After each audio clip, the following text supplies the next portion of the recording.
Hello, welcome to AFRITALES by Moonlight. Please show us some love by subscribing to our channel, leaving a comment, giving us a like, and sharing with your friends. Your support truly means the world to us. Thank you. Zain Maduka stood on the balcony of his penthouse apartment in Lagos, the city's lights shimmering beneath the evening sky.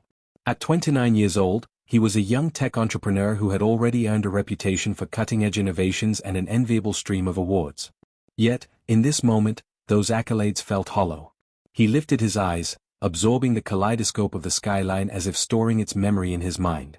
The swirl of color and activity below gave him a jarring reminder of the energy of life, how vibrant, and how fleeting. Earlier that afternoon, Zain had learned an unthinkable truth: his own clock was ticking backward, each second a step closer to an inevitable end. While he'd always had some minor health complications, no one suspected it was a rare autoimmune condition that would rapidly erode his organs, each day draining him of his vitality. The doctors offered him a chance at hope, a complex organ transplant. To his family, there was no question he would accept. But to Zain, it felt like a moral quandary he couldn't escape. Leaning against the railing, he let the nighttime breeze graze his face. He recalled the hospital's bright white halls, the sterile odor, and the grim but compassionate expression of his physician, Dr. Okocha. The words still replayed. "Dr. Okocha, Zain, your condition is severe. Without a transplant, you have months, maybe a year if we're lucky. We've identified a potential donor match on standby, but would need confirmation and your signed approval." Zain, his voice cracking under the weight. A donor match? Whose life would be lost so mine can be saved? "Dr. Okocha, I understand your hesitation, but you know it's not that straightforward. Sometimes, donors are individuals with irreversible brain injuries or other medical circumstances. You aren't responsible for their fate. You have to think carefully about your own survival." But that logic offered little relief. The idea of someone's death enabling him to live was a tormenting thought that refused to leave him, a gnawing presence in his mind. He stared at the horizon, the lines between survival and guilt blurred, and his heart pounded with an indecision that threatened to crush him. How could his brilliant future be so mercilessly stolen by an ailment that was invisible to the naked eye? Just then, his mother, Bukola Maduka, regal, calm, and soft-spoken, entered the balcony. Her presence was gentle but firm, an unspoken invitation for Zain to let out his torment. "Bukola, my son, how are you holding up?" "Zain, I'm fine, Mom." "Bukola, you can't hide from this. We have to decide on the transplant soon." "Zain, I know everyone expects me to say yes, to fight, to live. But I don't feel right about it." "Bukola, soft but resolute, listen, life is precious, Zain. You have a duty to yourself and to your father's legacy. You can't throw it away out of moral reservations you barely understand." He said nothing. His mother's words carried familial duty in them, a weighty sense of tradition and obligation. She reminded him, without always saying it directly, that he was the Maduka heir. Their world watched him from the corner of every business meeting, every philanthropic event, expecting greatness. Now more than ever, the pressure to survive burned as an unrelenting blaze beneath him. His father, Chief Maduka, had founded Maduka Tech Solutions. A few months ago, after a scandal involving a rival company stealing their technology, Zain stepped in with an innovative cybersecurity program. The success was profound. Zain was the shining star, the unstoppable visionary who could do no wrong, until life slammed this harsh reality into his face. He retreated to the living room, switching on the massive TV to distract himself. But every channel seemed to highlight vitality and success, celebrity engagements, sports victories, breakthroughs. Everything was about forward movement, while he felt stuck in a downward spiral. A sick sense of irony clung to every cheerful broadcast. Moments later, his personal assistant, Fizayo, arrived with a folder. She wore the stressed expression of someone forced to deliver unpleasant news. Inside the folder were documents arranged by Zain's father, subtle but direct, a plan for Zain to have a child, an heir, if his condition proved terminal. The Maduka lineage was deeply rooted in cultural beliefs, ensuring the continuation of the family line was non-negotiable. "Fizayo, sir, I'm sorry to bring this up. Your father insisted. He wanted me to make sure you see these arrangements for surrogacy or a spouse, or at least." Zain, interrupting, with forced calm, "It's all right, Fizayo. I knew this was coming." "Fizayo, are you comfortable with it?" "Zain, it doesn't matter if I'm comfortable. They won't let me leave this world without an heir." But how could Zayn even think of fatherhood at a time when his own life was so uncertain? The swirling chaos in his mind grew more tangled. The quiet hush of his apartment's modern interior suddenly felt oppressive, caging him inside responsibilities and expectations far beyond his own personal battles. He sighed, deciding that an escape from the city might offer clarity. If only for a few days, to breathe air not saturated with medical demands, public scrutiny, and ominous paternal expectations. He wanted to feel alive on his own terms, even if time was short. That night, as he lay in his bed and stared at the ceiling, the faint glow of the city filtered through the drawn curtains. Tomorrow, he told himself, he would leave Lagos and drive to the countryside, to the place where his family owned a quiet retreat. There, in the hush of simpler surroundings, maybe, just maybe, he could find a reason to keep living. Far from the skyscrapers and high-tech offices of Lagos lay a modest rural town. The sun beat down on corrugated tin roofs, giving a hazy shimmer to the dusty pathways lined by small shops and open stalls. It was in this unassuming landscape that Amise, tall, brown-skinned, with keen eyes that spoke of aspirations, called home. Or rather, what had been forced upon her as home since her father's death. She was an accounting graduate with fierce ambitions. Yet life had dealt her an awful deck since her father's passing. Every job interview that came her way led to disappointment. Still, she was determined not to be crushed by setbacks. Each day, she rose with an unwavering hope that she'd find a path out of this dead end. But her resilience was tested by her uncle, a man whose greed extended beyond what was morally decent. Uncle Kosi had taken her in, or so he claimed, after her father's funeral. In truth, he forced Amise to handle the household chores, cover half the rent from her meager side hustle, and consistently berate her for being a useless burden. She waded through it all, until she overheard him on a phone call, something so sinister it froze her blood in her veins. Uncle Kosi, speaking in hushed but urgent tones. Yes, I told you. She's a young, healthy girl, good for your son. The bride price will be good money for me.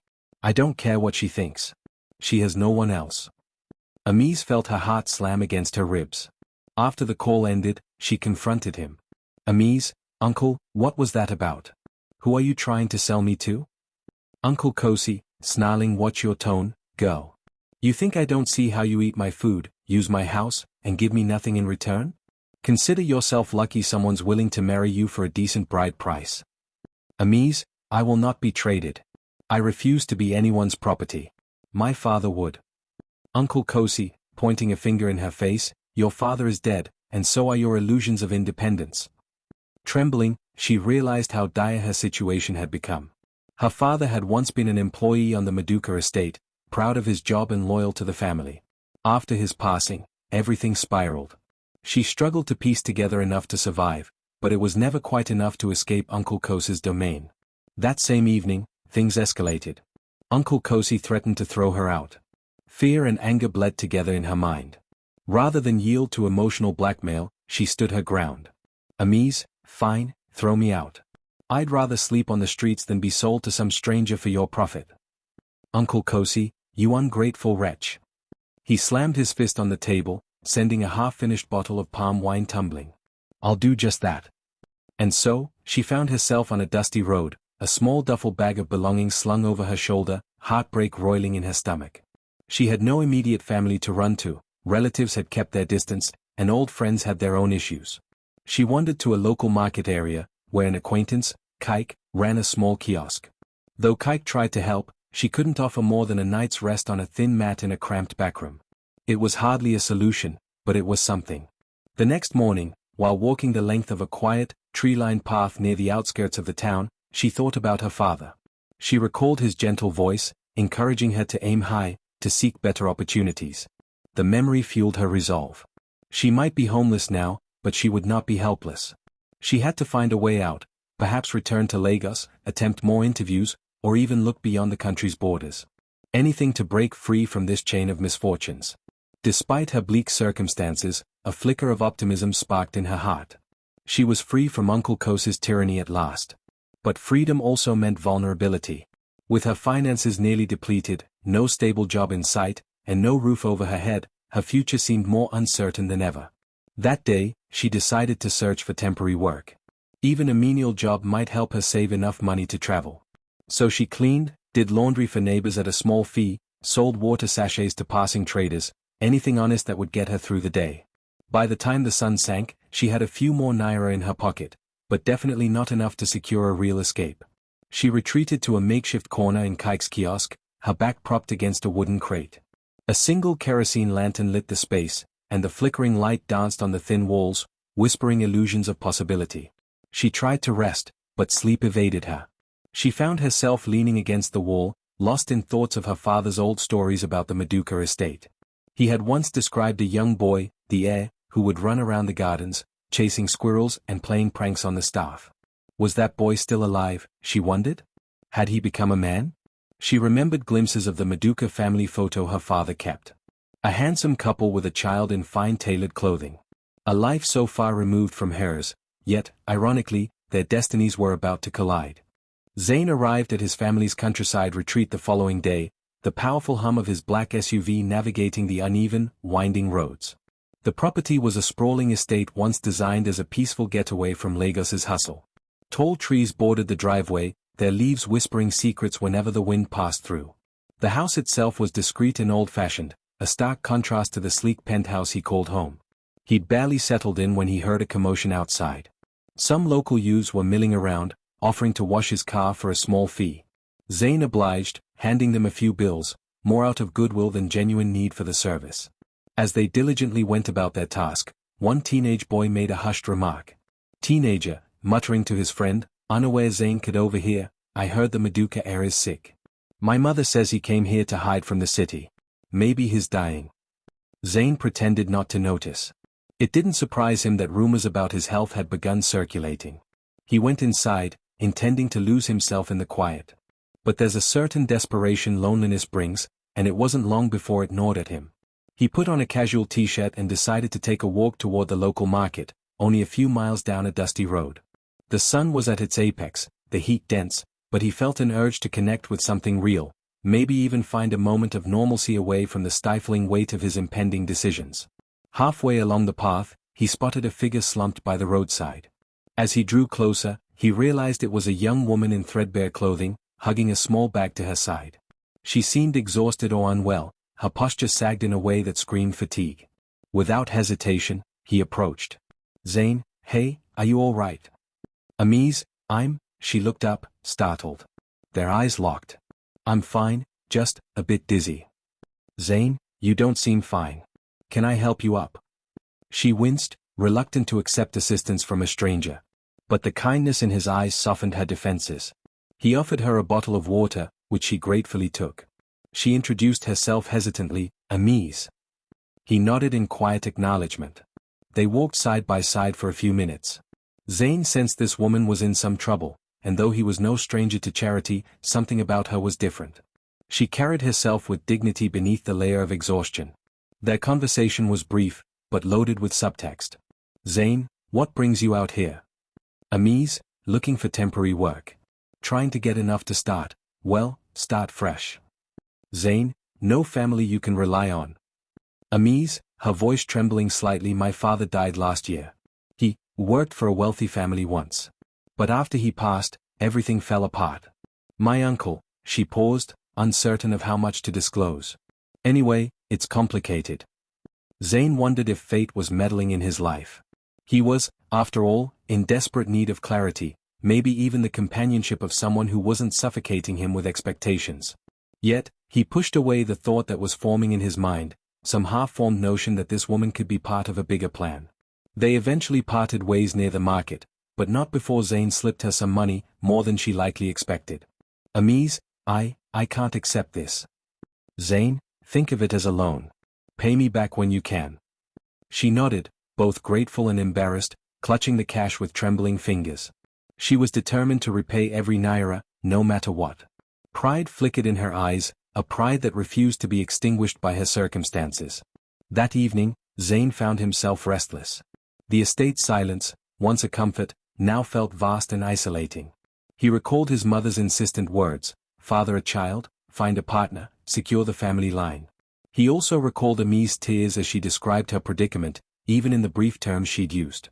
Something tugged at him. Could this be a twisted answer to both of their dilemmas? He remembered the time before he learned of his illness. He once told a close friend, "I'd never marry for convenience or family pressure." Yet now, circumstances had changed. Then the plan crystallized in his mind, a marriage contract. A temporary union, to fulfill both his family's demands and to help this woman escape her dire situation. Shaken by the audacity of the thought, he paced the living room. Was this truly a path he wanted to follow? But the more he considered it, the more logical it felt. It would solve his immediate issue, appease his parents, show them he was taking steps to secure the legacy, while allowing him to maintain his personal moral stance on the transplant. Or at least buy him time to decide. In return, he could offer Amise the freedom she desperately needed, giving her the financial means to escape the clutches of her uncle or anyone else who sought to exploit her vulnerability. Late that night, after waging an internal war, he decided to approach her with the proposal. It was unconventional and possibly even cruel. But the sincerity of his intent to help might soften the strangeness. With renewed purpose, he set out to find her the next morning, hoping she hadn't left town yet. He located her by asking the local shopkeepers. Some had seen a young lady helping out at various stalls. Finally, he spotted her at Kike's kiosk, carefully stacking goods on a small wooden shelf. "Zane, Amise, can we talk?" She turned, her eyes widening in recognition. Nervousness, curiosity, and a flicker of hope danced on her face. "Amise, yes, sure." Zane, inhaling, steadying himself, "I might have a proposition for you. It's about a marriage contract, just on paper, that would help both of us." The moment hung suspended between them. Confusion, intrigue, and a hint of fear flashed across her eyes. She swallowed hard. "Amise, what do you mean?" "Zane, let's discuss it somewhere private." Before she could protest, her curiosity got the better of her. She followed him to a nearby bench under a mango tree. There, Zane revealed the bare bones of his plan, uncertain how she would react, bracing himself for rejection or even outrage. Seated beneath the mango tree's sprawling shade, Zane carefully chose each word to lay out his proposal. Across from him, Amise listened, her eyebrows knitted in disbelief. Now and then, she shifted on the bench, glancing around, perhaps to ensure no one overheard their conversation. "Zane, softly, you could be free of your uncle's threats, have a safe place to live, and I'd fund your professional development. In return, you'd be my wife on paper. Nothing more than a contract. You live your life, I live mine." An internal shockwave rippled through her. On the surface, it was simple, a contract that solved both their problems. Yet it felt dangerous, surreal, like a storyline pulled from a sensational novel. "Amise, you need to explain why you want a fake wife." Zane, leaning forward, voice hushed but intense, "My family expects me to secure an heir. They want me to preserve a lineage. If I marry, it buys me time. There's a possibility that I won't." He hesitated, swallowing his anxieties about revealing too much regarding his condition. "That I won't be around as long as people think." She picked up on the sorrow in his tone, though he didn't elaborate.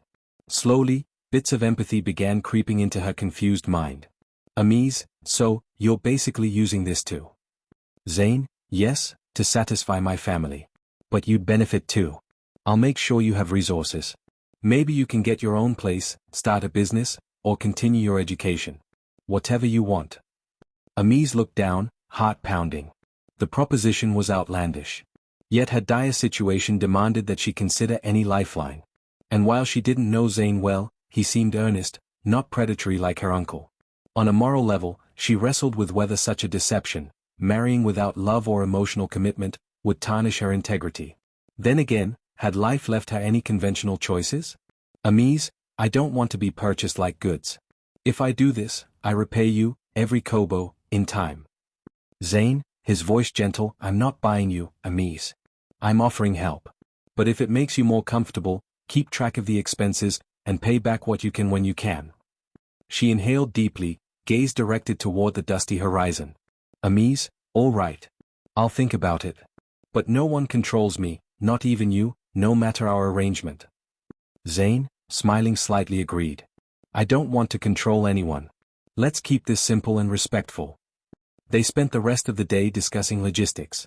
Zane explained the broad strokes, how they could do a small registry wedding in Lagos, a quiet affair with only a few witnesses. Then they'd arrange a modest introduction ceremony for the sake of appearances, ensuring it wouldn't look suspicious. Amise's main condition was that her father's memory be honored. She didn't want this arrangement to overshadow the love and respect she had for him. They decided she would move in with Zane at his penthouse, at least temporarily, so the family recognized the marriage as genuine. Later, if the arrangement allowed, she could stay at the countryside retreat to avoid public scrutiny. All these details drained her, a swirl of mental exhaustion weighing on her. But there was one thing that gave her solace. If she agreed, she would escape Uncle Kosa's relentless scheming. That night, back at Kike's kiosk, she stayed awake, grappling with the life-altering choice. Kike, noticing her preoccupation, probed carefully. "Kike, I saw you with that man. He's from the Maduka family, right? Are you sure he's someone you can trust?" "Amise, I'm not entirely sure. But he's offered me a chance to change my life. It's complicated." "Kike, Amise, I just don't want you to fall into a bigger trap. Men with money can be manipulative." "Amise, he doesn't seem like that. He's kind, but also distant, like he's hiding something painful." Kike gently encouraged her to be cautious. Still, as the minutes melted into hours, Amise's decision solidified in her mind. She had few options left. Better to walk eyes open into a potentially beneficial contract than be forcibly married off by an uncle who saw her only as a commodity. The next day, she told Zayn her decision. She would marry him under the stipulated terms, contract-based and free of illusions. On hearing the confirmation, Zayn exhaled, an odd mix of relief and guilt blossoming in his chest. He thanked her, his sincerity undeniable. Within days, they headed back to Lagos. Zayn arranged an unpretentious civil ceremony. They stood side by side at the registry, the officiant's voice echoing slightly in the near-empty room. Amise wore a simple dress, her hair pulled into a bun. She'd half expected to feel mortified or anxious. Instead, as she signed the marriage certificate, an unexpected calm enveloped her. She decided that if fate had led her here, she would see it through with dignity. Zayn's mother and father were absent, both believing the ceremony would occur later. Zayn had reasoned that a small legal wedding first would expedite the process, especially given his health. They would stage a larger introduction ceremony for the extended families at a future date. Returning to his penthouse, Amise was taken aback by the luxurious interior, floor-to-ceiling windows, high-end furniture, a captivating view of the Lagos skyline. She felt out of place, crossing the threshold as if stepping onto forbidden territory. But Zayn welcomed her gently, showing her to a guest bedroom he insisted she make her own. He gave her space to settle. Hours later, as evening approached, they found themselves in the expansive living room. They sipped tea in a guarded silence. Despite the wedding certificate resting in a file on the kitchen counter, they were still strangers. A contract might unify them legally, but emotional barriers remained. "Zayn, so, do you like the view?" he asked, gesturing to the sparkling cityscape. "Amise, it's gorgeous. I've never seen Lagos from this high up. Everything feels so big and small at the same time." "Zayn, I feel that way too." They exchanged a glance, momentarily connected by shared awe. Amise, softening, "Thank you for letting me stay here." "Zayn, you don't need to thank me. We're in this arrangement together." A flicker of unspoken tension hovered in the air. Both recognized the strangeness of their circumstances, but neither knew how to navigate it. Finally, Zayn retired to his room, leaving Amise alone in the luxurious space. She let her fingers trace the edge of the marble countertop, a mingled sense of relief and unease settling upon her. She reminded herself that she was not a dependent, she was a partner in this bizarre alliance. Maybe, just maybe, they could find some semblance of genuine friendship under the contractual obligations. A week slipped by, and Amise began adapting to her new life in Zayn's penthouse. She rose early each morning, tidied her own space, and cooked simple meals in the modern kitchen. Zayn sometimes joined her for breakfast, other times he was called away by pressing business, leaving only a note on the counter. Their interactions, while polite, remained tentative, like dance partners moving carefully to avoid stepping on each other's toes. One Thursday evening, they decided it was time for a small introduction party. Although not the lavish affair his parents might expect, they needed a few respected community elders, plus some of Zayn's close acquaintances, to witness their union. The event was arranged at a fashionable lounge, with Afrojazz music humming in the background and festive lanterns adorning the walls. That's when Lola made her entrance. Zayn's ex-girlfriend had always been a dramatic figure, model tall, an influencer with a large social media following, gliding into events as if the world were her personal red carpet. Heads turned the moment she walked in. Her eyes locked on Zayn. Then, flicking her gaze toward Amise, Lola's expression twisted into a smirk that set Amise's nerves on edge. Approaching them, she wasted no time stirring tension. "Lola, Zayn, darling, I see you've moved on quickly. Or is this just your mother's idea of a stable marriage? Her tone dripped with condescension as she glanced sidelong at Amise. Zayn tensed, forcing a polite smile. Zayn, Lola. This is my wife, Amise. Please refrain from disrespect. Lola, laughing lightly. Oh, so you married her for real? She looked directly at Amise, scanning her up and down. Are you sure you're not just a caretaker? Because from what I hear, Zayn's been having some health issues. The crowd around them grew silent, ears perked. Amise felt her cheeks burn.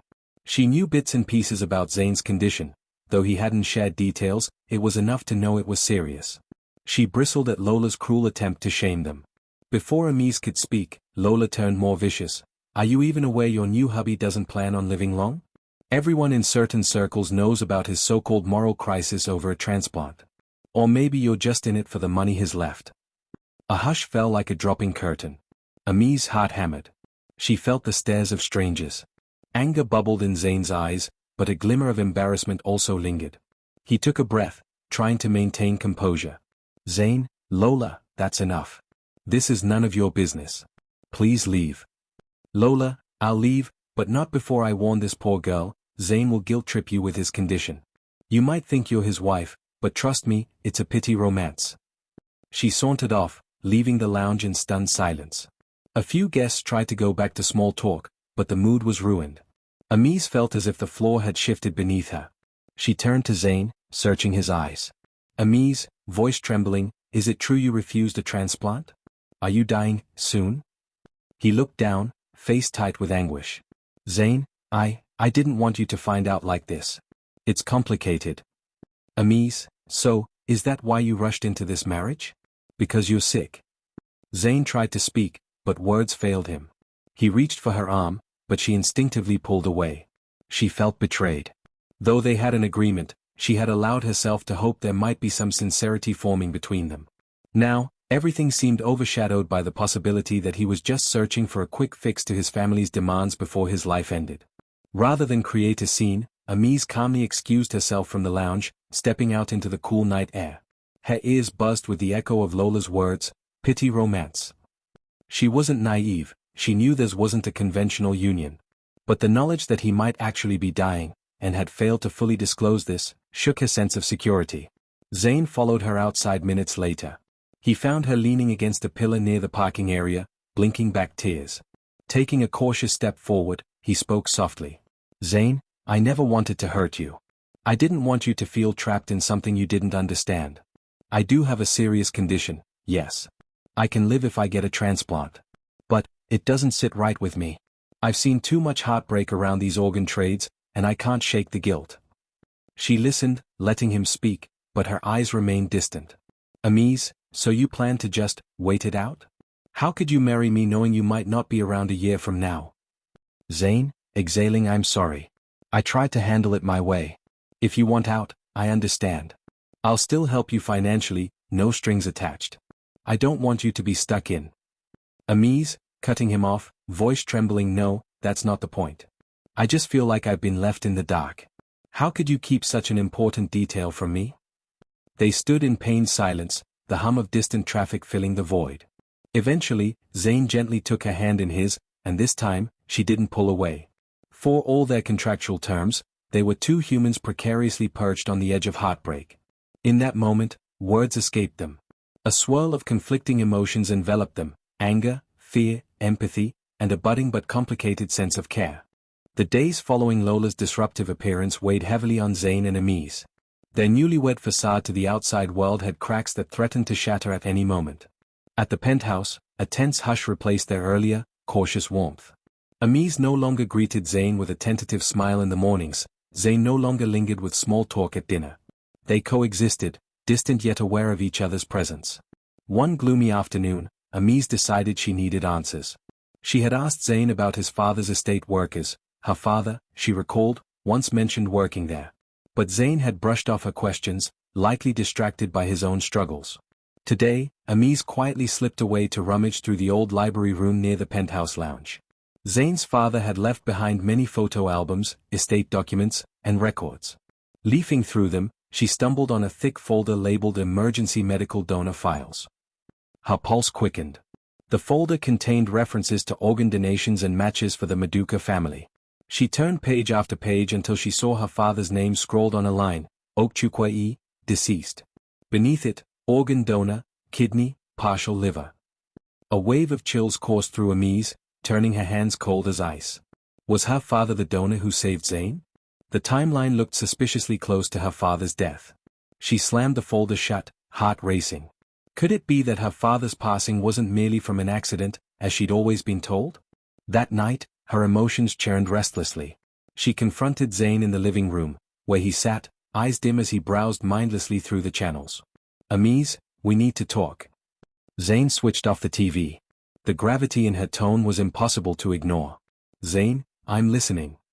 Amise, her voice trembling, brandishing the folder. My father's name is in here. It says he was an organ donor, for you.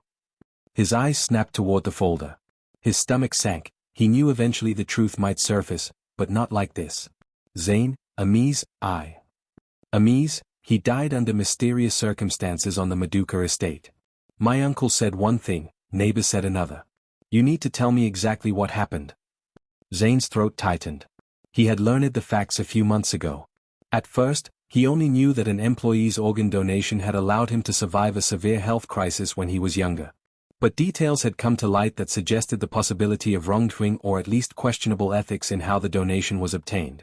Guilt weighed on him, but he believed he had no direct role in it. Zain, I swear, I didn't know your father was the one who donated. My parents kept the details hidden for a long time. I only found out recently. I planned to tell you, but everything was.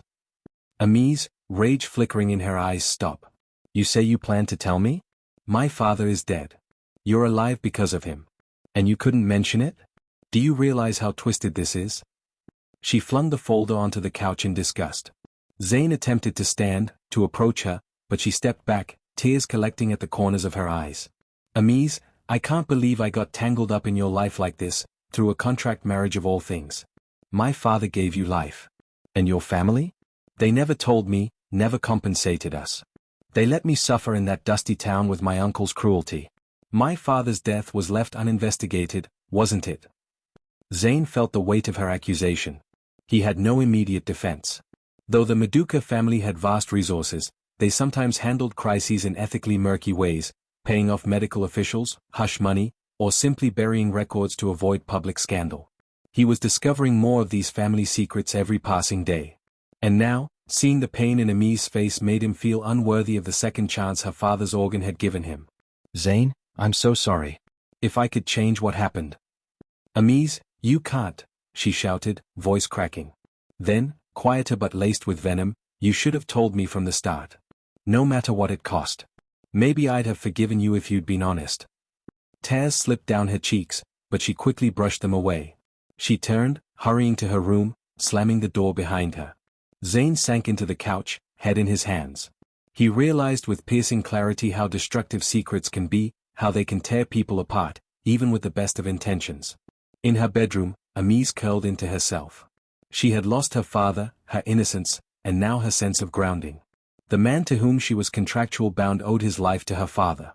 The irony stung like 1,000 needles, and the betrayal gnawed at her soul. Her future, once uncertain but brimming with a tiny glow of possibility, now seemed overshadowed by heartbreak. The air in the penthouse was thick with tension. Each day, Amise and Zain tiptoed around each other, the silence more punishing than any shouting match could have been. Zain attempted apologies in the form of text messages or soft knocks on her door, but her hurt remained too profound. In the midst of this standstill, trouble was brewing elsewhere. Amise's unscrupulous uncle, Kosi, caught wind of her new living arrangement with the Maduka heir. Word traveled through the grapevine of neighbors and acquaintances. The rumors of a rich marriage sparked greed in him. Around that time, an embittered former Maduka staffer, a middle-aged man named Victor, reached out to Uncle Kosi. He claimed to have insider information about the suspicious circumstances surrounding Amise's father's demise on the Maduka estate. Over cheap liquor in a dingy roadside bar, the two hatched a plan to blackmail the Maduka family. Victor, leaning in, voice low, I was there the day they rushed your sister's husband to the private hospital. Chief Maduka wanted everything hush-hush. He signed forms, paid big money. Then your in-law died, but Zain got his organs. And guess what? There's a trail of documents, some with the chief's signature, that tie everything together. Uncle Kosi, so we can use this to get money from them, yes. Victor, more than that. We can ruin them if they don't pay up. The media would have a field day with the story of a forced organ donation. Might even be murder, for all I know. Uncle Kosi rubbed his hands together, eyes shining with greed. He hated that Amis had fled his house without giving him any financial gain. This blackmail scheme was a chance to extract a fortune from the Madukas. The next day, an ominous letter arrived at the penthouse, addressed to Zain. Inside was a single sheet of paper with typed text. We know the truth about how you got your organs. Pay 50 million naira or we go public. Attached was a copy of an old hospital record referencing the donor's name, Okchukwai. Zain stared, heart pounding, as he realized what this meant. He immediately showed the letter to Amis, who was in the kitchen preparing a simple meal. She scanned the document, anger flaring in her eyes. Amis, this is my father's name. They're using his death like some commodity. This is vile. Zain, I'll handle it. I'm going to track down who's behind this. She snapped her gaze to him, confusion knitted on her brow. Amis, but who could it be? No one in my family had these documents, except maybe Uncle Kosi. She spat out the name, her expression twisting with disgust. Zain nodded grimly. It's likely him or some accomplice. Feeling cornered, Zain's first instinct was to pay off the blackmailers. His father had always taught him to protect the family name at all costs. But a pang of conscience stopped him. It was one thing to keep his personal life private, it was another to be complicit in covering up a crime. Was this hush money simply continuing the cycle of secrets that had already caused so much pain? He consulted with a private investigator, a man named Bade, who was known for quiet, efficient work. Over the course of several days, Bade identified Victor as the staffer behind the threat. He confirmed that Uncle Kosi was in direct contact with him. Bade, they want the payment delivered within the next week. They've threatened to leak the story to major newspapers and online outlets. Zain rubbed his temples, the stress intensifying his physical pain. In the background, Amis quietly observed, torn between outrage and her own moral compass. Amis, part of me wants to see your family face the consequences. But I know that might not bring justice for my father. Her tone was bitter, but sadness underpinned her anger. Zain, voice subdued, if going public is what you want, I'll respect your choice. I won't fight it, I promise. She met his gaze, seeing genuine remorse. Despite her anger toward him, she recognized his sincerity in trying to do right by her father now. Later that evening, they sat at the dining table, the blackmail letter laid out between them like an unwanted guest. Zain, I never wanted to benefit from your father's death. I'd rather give up everything than keep living this lie. Amis, softly I believe you, but this is bigger than just you and me. It's about exposing the people who exploited him. If we pay them, the truth stays buried. My father's story remains twisted. Zain, I'm willing to face the fallout, but it could destroy my mother, my entire family's reputation, our employees, even the philanthropic projects we fund. It's not just about saving face, it's about the collateral damage. They lapsed into silence, each grappling with the moral complexities. In that moment, Amis began to see Zain's predicament more clearly. He was trapped by a system he didn't create but nonetheless benefited from. When the night deepened, Amis retreated to her bedroom, mind swirling with possibilities. She had never felt so torn. If she aided in blackmailing or exposing the family, she might avenge her father's death. But would that truly honor him? Her father was an honorable man, never one to stoop to malicious tactics. Did she want to tarnish his act of donation, if indeed it was voluntary, by becoming complicit in a cycle of revenge? Across the hallway, Zain lay awake, eyes glued to the ceiling.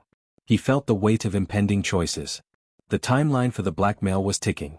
1 week. If he failed to respond, it could all unravel, and the Madukas might be vilified in the court of public opinion. In that quiet darkness, one thing became clear: secrets had to end. Whether they overcame this or fell apart, the time for truth was now. Bukola Maduka, Zain's mother, arrived in Lagos earlier than expected.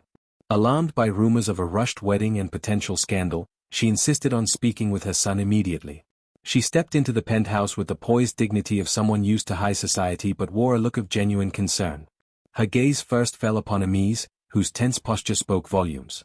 Then she turned to Zain, who appeared drained, standing near the large windows. Bukola, Zain, what is going on? I hear blackmail, hush money, a secret wedding. You promised we'd do this introduction properly. He sighed, beckoning her to sit.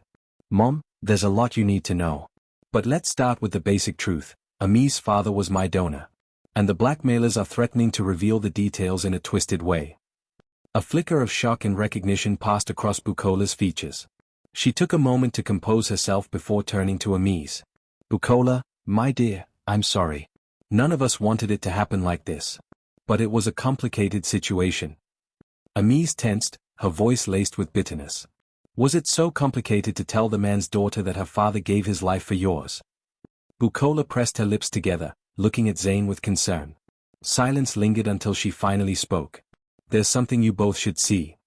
She retrieved a small USB flash drive from her purse. Your father left this behind. It's a video, recorded by Ami's father before he passed. Confusion and suspicion wrestled in Ami's eyes. Zain guided them to the study, where a widescreen monitor was set up. Bukola inserted the flash drive. The video that played showed a hospital room. On the bed lay Ami's father, Okchukwu, pale but composed. His voice trembled with fatigue. Okchukwu, if anyone is watching this, it means I've chosen to go through with the donation, for Zain Maduka. I know it's risky, but the doctors say he's a match for my organ. He's a good boy. He might be older now, but I remember him running around the estate, always curious, always polite to me. I believe helping him is the right thing. He paused, drawing a rattled breath. Amis, my daughter, I hope you'll forgive me for leaving you, but I can't stand by and watch a young life slip away when I can help. Always remember to keep your heart pure, and please, don't let grief poison your life. Tears streamed down Ami's cheeks. She reached a hand toward the screen as if she could touch her father's outstretched arm.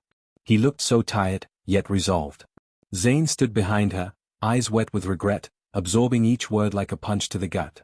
Okchukwu, voice weakening, don't hate the Madukas. They gave me a stable job when I needed it. Chief Maduka offered me compensation. But all I asked was that they take care of you, Amis. If you're seeing this now, it means something went wrong, and I'm sorry. I love you, my girl. The video ended abruptly. In the sudden silence, Ami's soft sobs echoed. She spun around, burying her face in her hands. Zain approached, gently placing a hand on her shoulder. Zain, your father was an incredible man. I wish I had known sooner. I wish I could have thanked him. Ami's voice emerged muffled. Why wasn't I told? Why was he left to die alone like that? Bukola exhaled a shaky breath. He didn't die alone. We were there, though you might not believe it. But in the end, the transplant had complications for him. He passed quickly. Your father's only request was that we provide for your education. Chief Maduka tried to set up a trust fund for you, but the documentation got tangled. After your father passed, your uncle came forward, claiming guardianship. He refused to sign off on the trust in your name, demanded direct payments, which we weren't comfortable giving. Then it got lost in legal red tape. The mother's words revealed a story of partial good intentions overshadowed by mishandling and perhaps negligence. It didn't excuse the fact that Amis had been left in the dark. But at least the truth was more nuanced than an outright murder or forced organ theft. Amis wiped her tears, heartbreak mingling with relief. Her father's choice, however tragic, was indeed his own.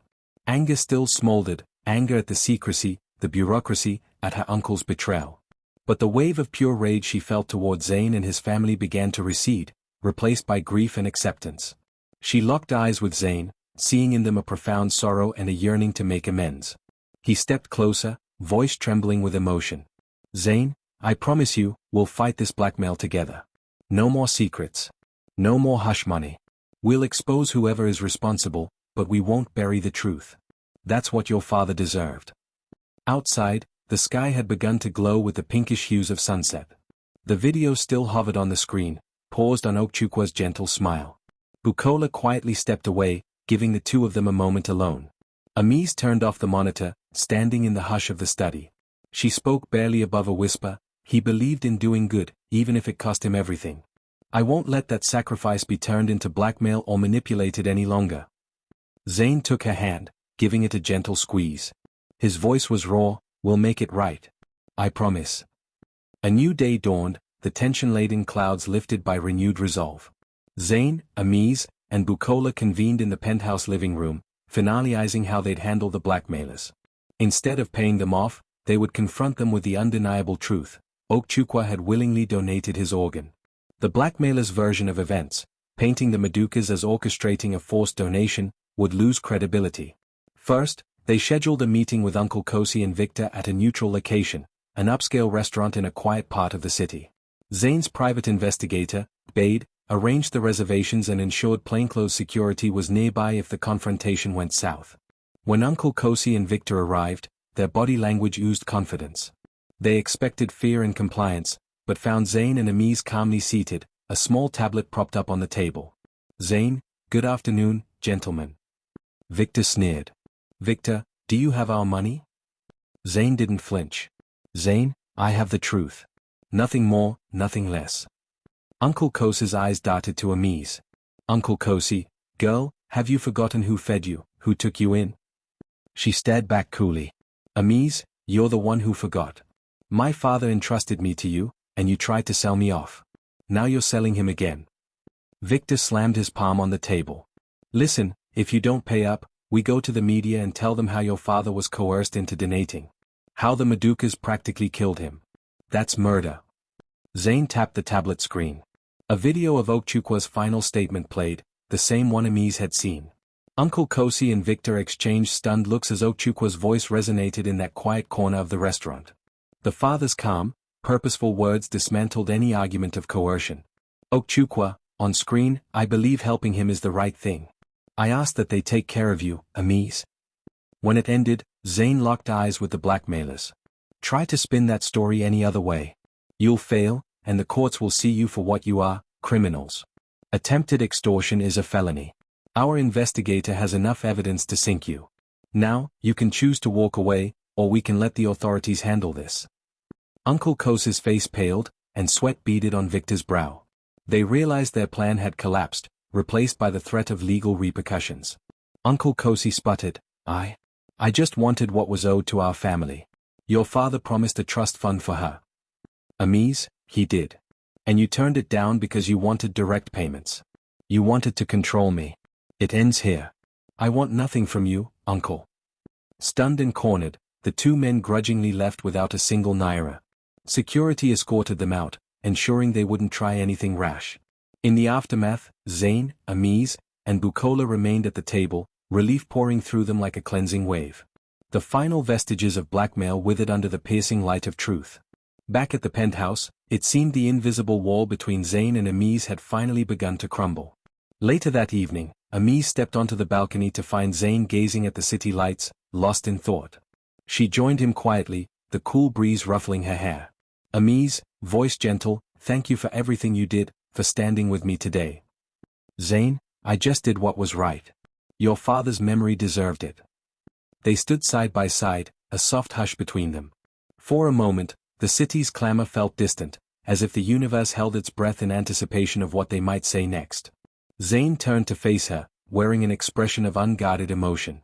Zane, I'm sorry for the secrets, for the way I kept you in the dark about my condition and your father's role. I was afraid, not just of losing you but of how guilt can consume a person. Her eyes glistened, a warmth stirring in her chest. I know. I understand now. She hesitated, then covered his hand with hers. Zane, do you still refuse the transplant? He looked down, heart heavy with uncertainty. I've been thinking. My stance always came from not wanting to benefit from another person's death. But your father's choice, it saved my life once. Maybe I can honor him by living, not by letting guilt drive me to an early grave. Amiz squeezed his hand. I believe that, too. I don't want you to die. If there's a chance to live, take it. That night, for the first time, they engaged in meaningful conversation that stretched late into the evening. They spoke about their childhoods, their hopes, and fears. When at last they drifted off to bed, separate rooms, yet emotionally closer, the seeds of a genuine connection had been sown. Sometimes love arises not from grand gestures but from authenticity shared in the quiet moments of vulnerability. Beneath the veneer of their contractual arrangement, something real began to bloom, a synergy between two souls battered by life storms yet still searching for a safe harbor. A fortnight later, a subtle but palpable shift had taken hold in the penthouse. Amiz was no longer a mere occupant in Zane's world. She planned meals that catered to his nutritional needs, mindful of his weakened immune system. He, in turn, reorganized her corner of the living space into a home office, complete with a new laptop and stacks of business textbooks. They worked side by side, forging an unspoken partnership. During breakfast one morning, Zain gently tapped his spoon against the rim of his coffee cup, capturing Ami's attention. "Zain, I got an update from the doctor." She leaned in, anxious. "What's the news?" He took a breath. "They found another potential donor match for me. This time, everything is legitimate and above board. The donor is a man in a coma with no chance of recovery, and his family consented. I think I'm ready to do the transplant." Amise reached for his hand, her eyes bright with cautious hope. "Are you sure?" He nodded, voice steadier than before. "Yes. I realize now that living isn't a betrayal of any moral code. It's the only way to honor what your father did. And if I get a second chance again, I won't waste it." The scheduled surgery was set for a week later. Tension simmered in the household, an undercurrent of fear about complications and an equally powerful surge of optimism for the future. Bukola threw her energies into discreetly organizing the best specialists, ensuring that the media was kept at bay. She no longer needed a forced heir from Zain, she wanted her son to live a long, fulfilled life. In the midst of these preparations, an unmistakable closeness blossomed between Zain and Amise. They moved beyond polite conversation into territory that spoke of trust and shared dreams. One evening, while sorting out documents for the hospital, their eyes met, a quiet magnetism drawing them together. "Amise, Zain, once this is over, what happens to our arrangement?" He paused, setting the documents aside. "We can dissolve it if you want. You should be free." She frowned slightly, playing with the edge of a paper. "But what if? I don't want to dissolve it." His heart pounded. He reached out, gently lifting her chin so she met his gaze. "I don't want to lose you, either. I'm not asking you to stay out of pity or obligation. I'm asking because I've started to need you in my life. In ways I never saw coming." A single tear escaped her eye, but she was smiling. "And I choose you, too. Not because of a contract, but because I think I'm falling in love with you." They sealed their unspoken promise with a tender embrace, hearts pounding in unison. Whatever the future held, they would face it together, not as two strangers bound by signatures on paper, but as partners forging something real and precious. The day of the transplant arrived. The hospital was a flurry of activity. Doctors in scrubs, hushed voices over the intercom, nurses double-checking charts. Zain wore a brave face, though anxiety tightened his chest. Amise stood beside him, her warm grip on his hand a steady anchor. "Zain, no matter what happens, thank you for giving me something to live for." She squeezed his hand, tears glistening. "You're coming back to me, you hear?" The surgery lasted hours. Bukola and Amise kept vigil in the waiting area, forging a bond born of shared concern.